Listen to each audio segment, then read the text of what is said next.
আসসালামু আলাইকুম এভরিওয়ান, সবাই কেমন আছেন?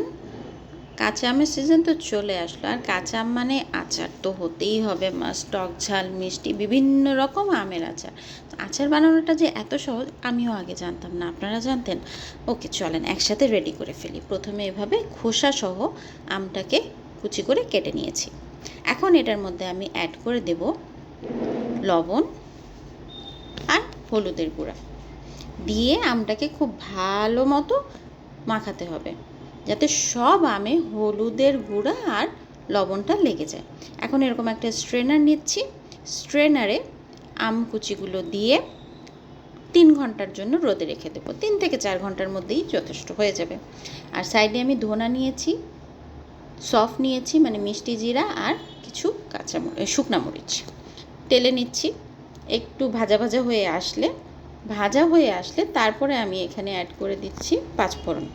আগে কিন্তু অ্যাড করছি না, ভাজা হয়ে গেলে পাঁচফোড়নটা অ্যাড করে আবারও একটু 1-2 মিনিট ভেজে নিয়ে সবশেষে 1 চা চামচ সরিষা অ্যাড করছি। আমি এখানে কালো সরিষাটাই নিয়েছি। দেখেন একদম সব পানি শুকিয়ে গেছে।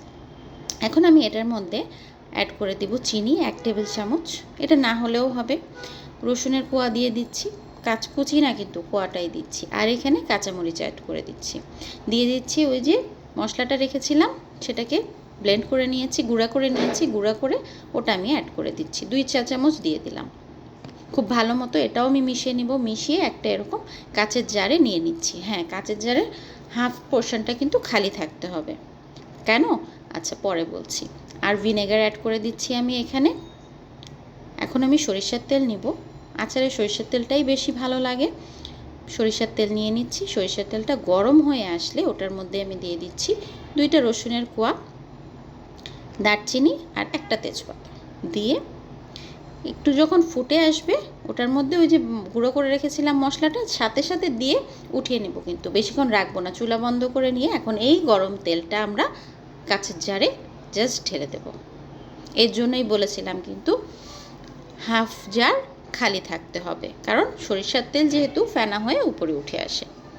এই যে হয়ে গেল কিন্তু আমাদের আমের আচার, just complete. Can you imagine? হ্যাঁ, কমপ্লিট হয়ে গেছে। এখন যদি চান রোদে রাখতে পারেন, কিন্তু আমার মনে হয় এটা রোদে রাখার আগেই শেষ হয়ে যাবে।